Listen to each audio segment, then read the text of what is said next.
An ABC News investigation tonight. Whistleblowers have come out of the shadows, speaking exclusively to ABC's chief investigative correspondent Brian Ross. They are air marshals entrusted with keeping Americans safe on planes. Their ranks have swelled since 9/11. And now some of them are here to say what they are seeing behind the scenes, as Brian Ross brings us this story. Their job is to keep the skies safe from terrorism. Traveling armed and incognito, there are about 4,000 air marshals trained to make split-second decisions with mature, professional judgment. But now former and current air marshals, including these three who cannot show their faces, tell ABC News that the agency is plagued by managerial incompetence and outrageous misconduct that jeopardizes safety. I expect my federal law enforcement officers to set the bar, not to act like a bunch of school kid punks running around in a college fraternity. Over the last 5 years, air marshals have been documenting the bad behavior of their bosses. This photo shows a supervisor caught sound asleep on a flight, armed with a loaded gun. Now all you need to know is the terrorist gets a hold of that gun, he's got a free gun on that airplane. In the Orlando office, former Air Marshal Steve Theodopoulos discovered that supervisors had created their own distorted version of Jeopardy! It had discriminating remarks, playing a game with racial and sexist slurs as humiliating categories for minority and gay air marshals. The culture is hate African Americans, hate females, go after gays and lesbians because we don't like the way they think. Members of Congress say such behavior raises questions about the judgment, maturity, and professionalism of air marshals involved. This behavior went well over the line. This is unprofessional. This is unacceptable. Florida Senator Bill Nelson asked for a full Inspector General's investigation of the air marshals 2 years ago. According to an advance copy of the report due out this week, obtained by ABC News, the Inspector General found a great deal of tension and mistrust that created distraction at all levels at a time when mission tempo is high. If you do not have people operating at their peak efficiency, then you take the risk that a terrorist is going to get away with its dirty deed. The official who oversees the air marshals, John Pistole, told ABC News today that security was absolutely not compromised by the bad behavior of some of the agency's air marshals, and that he had already addressed most of the issues. The Inspector General's report also found that 76% of the air marshals surveyed agreed with that. But that still seems to leave about 1 in 4 air marshals who seem to think all these hijinks have put safety and security at risk, Diane. Okay, thanks, Brian. And you'll have all of your investigation coming up tonight on Nightline. Be sure to watch. Protection, like Allstate. Inside the Duggar family alleged extortion plot on Good Morning America, tomorrow on ABC.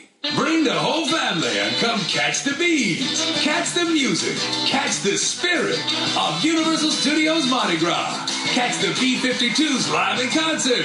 It's Mardi Gras, only at Universal Studios. There are hundreds of moments in every Harlem Globetrotters game. The wows, the magic. These moments become the memories that last a lifetime. Play in UCF Arena Sunday, March 4th at 2. Purchase tickets at Ticketmaster.com. Nightline continues from New York City with Bill Weir.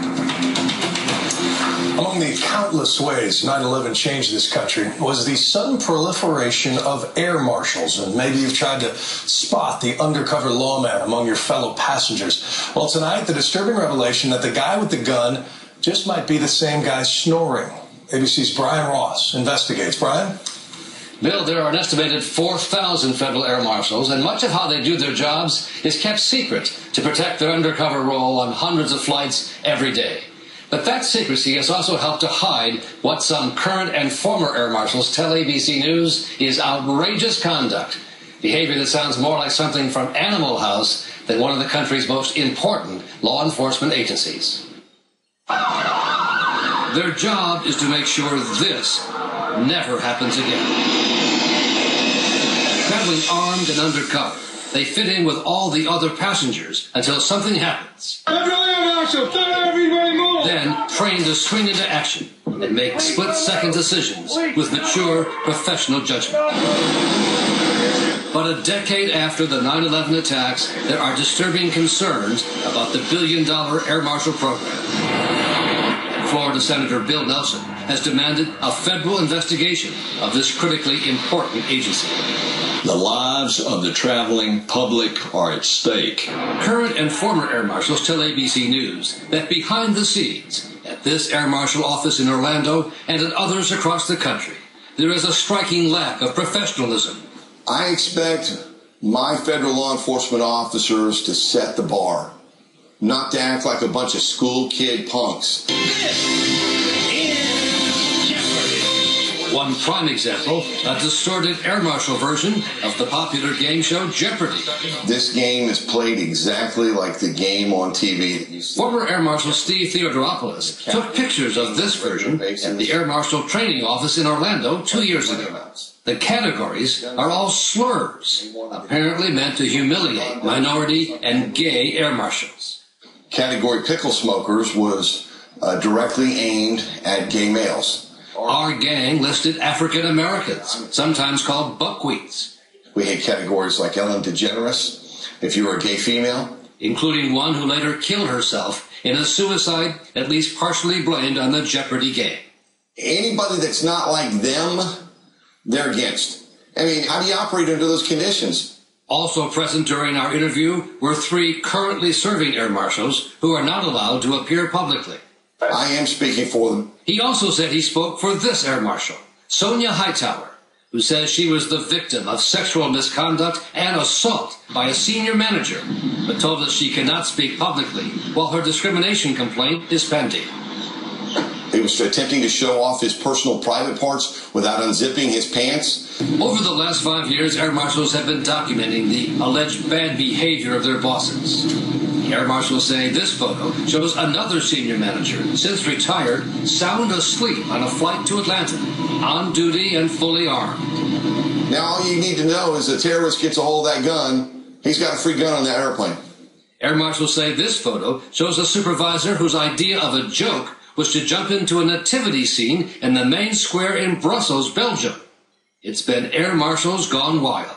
This is unprofessional. This is unacceptable.